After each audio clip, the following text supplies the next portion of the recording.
लोगों के लिए एक बार फिर से एक धमाकेदार वीडियो लेके आया हूँ, जिसमें मैं आप लोगों को यह बताऊंगा कि वेस्ट बंगाल माध्यमिक के लिए हिस्ट्री सब्जेक्ट का सेक्शन सी 2 मार्क्स का क्वेश्चन जो 11 क्वेश्चन करना होता है और वो सिर्फ 22 मार्क्स का होता है, उसमें हम किस तरह से अपना धमाकेदार प्रदर्शन कर सकते हैं।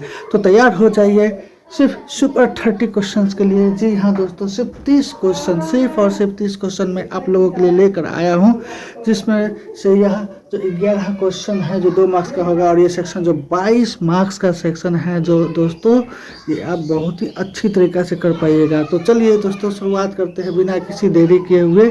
हमारा आज का पहला क्वेश्चन है, आत्मकथा एवं स्मृति कथा कहने से क्या समझते हैं। देखिए, यह सभी क्वेश्चन मैं अपने एक्सपीरियंस से यह सभी क्वेश्चन मैं आप लोगों के लिए लेकर आया हूं, जो कि पिछले कुछ वर्षों में बहुत बार ही रिपीट किए गए हुए हैं और इन्हीं क्वेश्चन के इर्द गिर्द पूरा क्वेश्चन पर हमेशा घूमते रहता है। तो इस लिहाज से यह वीडियो आप लोगों के लिए बहुत ही महत्वपूर्ण होने वाला है। तो हमारा पहला क्वेश्चन है कि आत्मकथा एवं स्मृति कथा कहने से क्या समझते हो।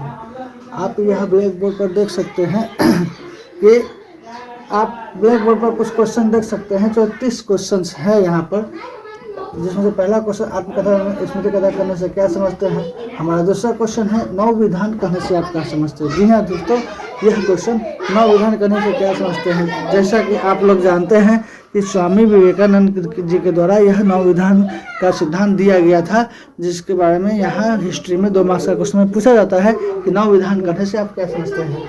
हमारा आज का तीसरा क्वेश्चन है चुआड़ विद्रोह का महत्व। दोस्तों, अगर यह चुआड़ विद्रोह का महत्व हमसे पूछ रहा है तो इसका मतलब यह हम समझ सकते हैं कि जितने भी आंदोलन हैं हमारे हिस्ट्री में, वेस्ट बंगाल बोर्ड के सिलेबस में जितने भी आंदोलन हैं वे सभी आंदोलन को हमें बहुत ही बढ़िया तरीक़ा से पढ़ना होगा। ये जो भी आंदोलन आप लॉन्ग क्वेश्चन के लिए तैयार कीजिएगा, उन्हीं में से शॉर्ट क्वेश्चन में भी आपसे आपका काम चल जाएगा, क्योंकि यहाँ पर चुआड़ विद्रोह दिया हुआ है तो हो सकता है कि आपसे नील विद्रोह या कृषक विद्रोह के बारे में पूछ लिया जाए। तो हमें यह बहुत ही अच्छी तरीक़े से यह प्रिपरेशन करना पड़ेगा कि किसी भी तरह का आंदोलन के बारे में किसी भी तरह का क्वेश्चन पूछा जाए, जैसे इसका महत्व सफलता के कारण या असफलता के कारण, या जी हाँ, या वो विद्रोह किस परिस्थिति में हुआ था। तो इस लिहाज में हमसे यह किसी भी तरह का चूक ना हो और ना ही कोई क्वेश्चन छूट जाए। तो इसलिए मैं यह कहना चाहता हूँ कि प्रत्येक आंदोलन को बढ़िया से पढ़ने पर हमारा ये 2 मार्क्स का क्वेश्चन में जितने भी आंदोलन से रिलेटेड क्वेश्चन आएंगे वह हमसे छूट नहीं पाएंगे। तो नेक्स्ट क्वेश्चन की तरफ चलते हैं, हिंदू मेला का उद्देश्य। जी हाँ दोस्तों, पांचवा क्वेश्चन है हमारा हिंदू मेला का उद्देश्य। छठा में हम देखते हैं सभा समिति युग कहने से आप क्या समझते हैं। हमारे ये ब्लैक बोर्ड पर जो भी क्वेश्चन है मैं थोड़ा देर के लिए हट जा रहा हूँ, आप एक बार इसका स्क्रीनशॉट ले सकते हैं। यही क्वेश्चन, क्योंकि यही इसी क्वेश्चन के इर्द गिर्द आपका सभी का सभी पेपर वेस्ट बंगाल का हिस्ट्री का आपका 2 मार्क्स का जो सेक्शन सी है, यह पेपर आपका घूम सकता है। तो मेरा तो राय यही है आप सबों से, यह 30 क्वेश्चन आप अपने कॉपी में इसको तैयार कर लीजिए, क्योंकि इसी से आएगा। ज़्यादा इसमें का काम करना नहीं है, 2 या 3 वाक्य ही आपको इसमें लिखने हैं, या हो सके तो पॉइंट वाइज लिखा करें। 2 या 3 पॉइंट लिखेगा, आपको 2 में 2 मिल जाएगा। 11 क्वेश्चन की जगह 22 मार्क्स आपके कहीं भी नहीं गए हुए हैं। अगर 22 मार्क्स नहीं आते हैं तो 15 से 18 के बीच में तो आपको इस सेक्शन से ज़रूर ही मिल जाएंगे। जी हाँ दोस्तों, तो नेक्स्ट क्वेश्चन की तरफ चलते हैं।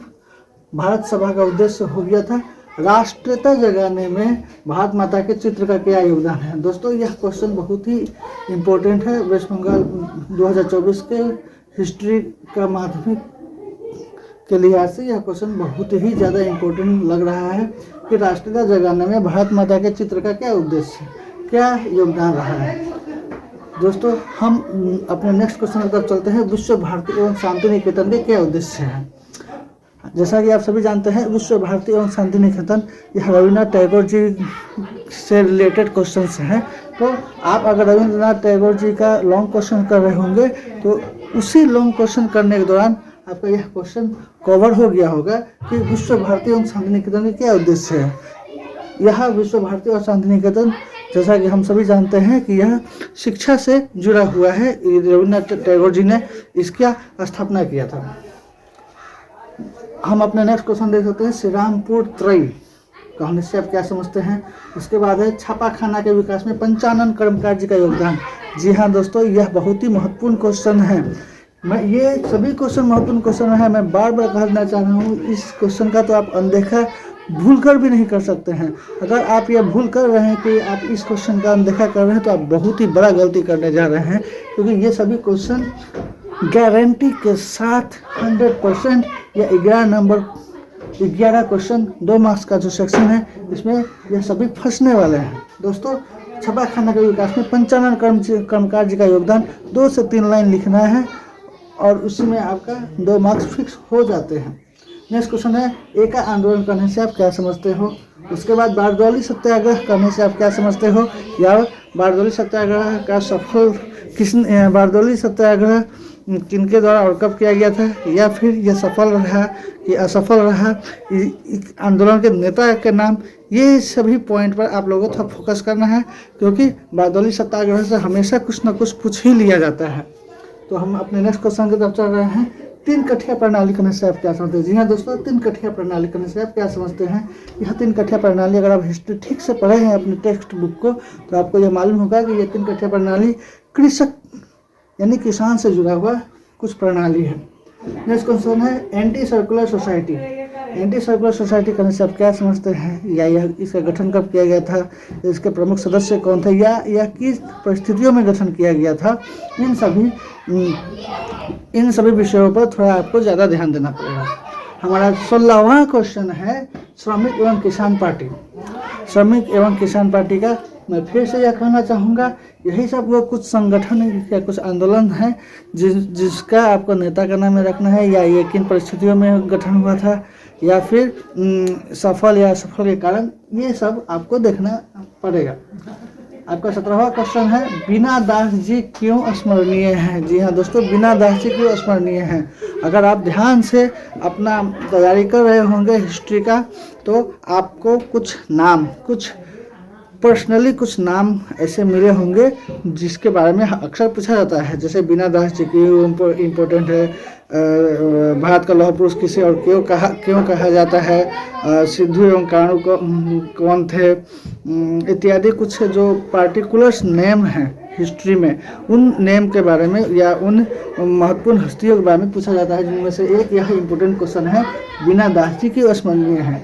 दोस्तों, हमारा नेक्स्ट क्वेश्चन है दलित किसे कहते हैं। जी हाँ दोस्तों, ये पिछले कुछ वर्षों में बहुत बार रिपीट किया हुआ क्वेश्चन है, दलित किसे कहते हैं। इसके बाद हम देख सकते हैं इंस्ट्रूमेंट ऑफ एक्शन करने से आप क्या समझते हैं। इसके बाद नेहरू लियाकत समझौता। नेहरू लियाकत समझौता यह एक समझौता हुआ था जिसके बारे में यह कब हुआ था और किसके बीच हुआ था, और इसका क्या मेन कारण था कि 2 या 3 लाइन लिखने से आपको फुल मार्क्स मिलेंगे। पट्टी श्री रामालू जी क्यों स्मरणीय है। हमारा 22वां क्वेश्चन है सरकारी दस्तावेज की सीमाबद्धताएं क्या है। इतिहास जानने के स्रोत के रूप में सरकारी दस्तावेज की क्या सीमाबद्धताएं हैं। सीमाबद्धता का मतलब कि यह इसका हम लोग किस हद तक इसका उपयोग कर सकते हैं सरकारी दस्तावेज का, क्योंकि हम लोग जानते हैं कि सरकारी दस्तावेज हर एक इंसान को, हर किसी को भी आसानी से उपलब्ध नहीं हो सकता है, इसलिए इसका एक सीमाबद्धता बांध दिया गया है। उसी सीमाबद्धता के बारे में यहाँ पूछा जा रहा है कि इतिहास जानने के स्रोत के रूप में अगर सरकारी दस्तावेज का उपयोग किया जा रहा है तो उसका क्या क्या सीमाबद्धताएं हो सकती है। दोस्तों, हमारा 23वां क्वेश्चन है नवजागरण में, बंगाल के नवजागरण में आनंद मठ जो उपन्यास जो लिखा गया था उसका क्या योगदान रहा है। फिर से वही 24वां नंबर क्वेश्चन में हम देख सकते हैं कि ननी बालाजी क्यों स्मरणीय है। इतिहास में ननी बालाजी क्यों स्मरणीय है। इतिहास में दुद्धू मियाँ क्यों इम्पोर्टेंट है। इतिहास में चार्ल्स विल्किंस क्यों याद किए जाते हैं। ये 2-3 नाम, यहाँ बीना दास जी का नाम है। तो यह कुछ 3-4 जो मैंने यहाँ सेलेक्ट करके यहाँ डाला हुआ है आप लोगों के लिए, इसको तो ज़रूर से ज़रूर पढ़ लीजिएगा। और इसके अलावा कोई भी आपको कुछ ऐसा लगे, कोई नाम जो आपके हिसाब से इम्पोर्टेंट लग रहा हो, तो उन्हें भी ज़रूर से ज़रूर पढ़ लीजिएगा। लेकिन इन नामों में से कुछ न कुछ ज़रूर ही आएगा दोस्तों, इसे एकदम नज़रअंदाज करने का भूल नहीं कीजिएगा। हम नेक्स्ट क्वेश्चन, अपना 27वां क्वेश्चन की तरफ चल सकते हैं। मैकाले मिनट कहने से आप क्या समझते हो। दोस्तों, आप लोग को यह दिख रहा होगा 27वां क्वेश्चन है मैकाले मिनट कहने से आप क्या समझते हैं। हमारा 28वां क्वेश्चन महारानी का घोषणा पत्र। महारानी का घोषणा पत्र, यह एक बहुत ही इम्पोर्टेंट क्वेश्चन है। महारानी जी का महारानी का घोषणा पत्र का मतलब महारानी विक्टोरिया का घोषणा पत्र, जो कि 1757 ईस्वी में प्लासी का युद्ध जब हुआ था और 1764 में बक्सर का युद्ध, तो इस समय यह बहुत ही महत्वपूर्ण अपना भूमिका निभाया था। तो महारानी का घोषणा पत्र का किन परिस्थितियों में आया, इसका उद्देश्य क्या थे, इसका महत्व क्या हुआ, इसका क्या क्या योगदान रहा है, ये सभी आपको पढ़ना चाहिए। इसके बारे में आपको नोट्स बना लेना चाहिए। आपका 29वां क्वेश्चन है यंग बंगाल। यह एक संगठन था यंग बंगाल। इसके बारे में कब और किसने बनाया और इसके मुख्य उद्देश्य क्या था। यंग बंगाल क्यों महत्वपूर्ण है। और हमारा last but not least, Rashid Ali दिवस क्यों मनाया जाता है। तो दोस्तों, मैं आप लोगों के लिए यह जो 30 क्वेश्चंस का धमाकेदार वीडियो लेके आया हूँ, इसे आप ज़रूर से ज़रूर फॉलो करें। इन 30 क्वेश्चन को अगर आप फॉलो कर लेते हैं तो यह सेक्शन सी जो है वेस्ट बंगाल माध्यमिक का इतिहास का जो प्रश्न पत्र आएगा आपको माध्यमिक में, इसमें आपका बहुत ही बढ़िया मार्क्स बूस्ट हो सकता है सेक्शन सी में। सेक्शन सी, जैसा कि आप जानते हैं कि सेक्शन सी 22 मार्क्स का है। यह 22 मार्क्स में आप आराम से 15 से 20 के बीच में, और हो सके तो आप 22 के 22 उठा सकते हैं अगर आप इस तरह से तैयारी किए होंगे तो अभी भी कोई देर नहीं हुआ है, हम लोग अभी भी बाउंस बैक कर सकते हैं दोस्तों। अगर आप इन 30 का 30 क्वेश्चन को अपने कॉपी में बढ़िया तरीक़ा से तैयार कर लेते हैं, कितना ही देर लगेगा दोस्तों, चंद घंटे लगेंगे। 1 या 2 घंटे में आप ये 30 का 30 क्वेश्चन एक जगह कॉपी में कहीं आप लिख ले सकते हैं। और अगर लिखने का भी टाइम नहीं है तो इस क्वेश्चन को आप अपने टेस्ट पेपर में, या सजेशन अगर आपके पास हो, या फिर आपके पास टेक्स्ट बुक है तो उसमें आप दाग लगाकर उसको थ्रूली अगर पढ़ें अपने रूटीन के हिसाब से, तो ये सारे क्वेश्चन यूं याद हो जाएंगे। और आपका ये जो 11 दूनी 22 या जो सेक्शन सी है, ये आपका हवा हो जाएगा। दोस्तों, अगर आपको कुछ करना है तो आपको मेहनत तो करना ही पड़ेगा। इस 1 महीने में मेहनत करने का जिम्मेदारी आप लीजिए, और आपके लिए ऐसे धमाकेदार वीडियो मैं लेते ही आऊँगा। दोस्तों, बहुत ही जल्द मैं आपके लिए एक ही वीडियो में सेक्शन डी और ई जो 4 मार्क्स एंड 8 मार्क्स का है, एक ही साथ में सभी क्वेश्चन को लेके आऊँगा। और आपका हिस्ट्री का जो भी सजेशंस है, जो भी क्वेश्चंस है, ये सभी आपका चैप्टर खत्म हो जाएंगे। जो मैं आपके लिए नेक्स्ट वीडियो लेके आऊँगा, उसके बाद आपके लिए हिस्ट्री किसी भी तरह का हार्ड नहीं रहेगा। जिन मेरे प्यारे मित्रों को हिस्ट्री एक हार्ड सब्जेक्ट लगता है, या फिर मेरे उस वीडियो के बाद, इस वीडियो के बाद जो मैं एक और वीडियो लाऊंगा लॉन्ग क्वेश्चंस का, जिसमें मैं यह भी बताऊंगा कि लॉन्ग क्वेश्चन किस तरह से लिखा जाता है, उस वीडियो के बाद हिस्ट्री आप लोगों के लिए किसी भी तरह का परेशानी नहीं रहेगा और आप एक बहुत ही अच्छा स्कोर कर सकते हैं। तो चलिए दोस्तों, हम मिलते हैं नेक्स्ट वीडियो में। अगर ये वीडियो आपको अच्छा लगा, आपके लिए लाभदायक सिद्ध हुआ, तो इसे लाइक करें, शेयर करें, अपने सभी दोस्तों तक यह वीडियो जरूर पहुंचाएं, और हमारे इस चैनल को ज़रूर ही सब्सक्राइब करें, ताकि आने वाला वीडियो आपको जल्द से जल्द प्राप्त हो सके, और बेल आइकन को दबाना बिल्कुल भी ना भूलें। तो चलिए दोस्तों, मिलते हैं नेक्स्ट वीडियो में।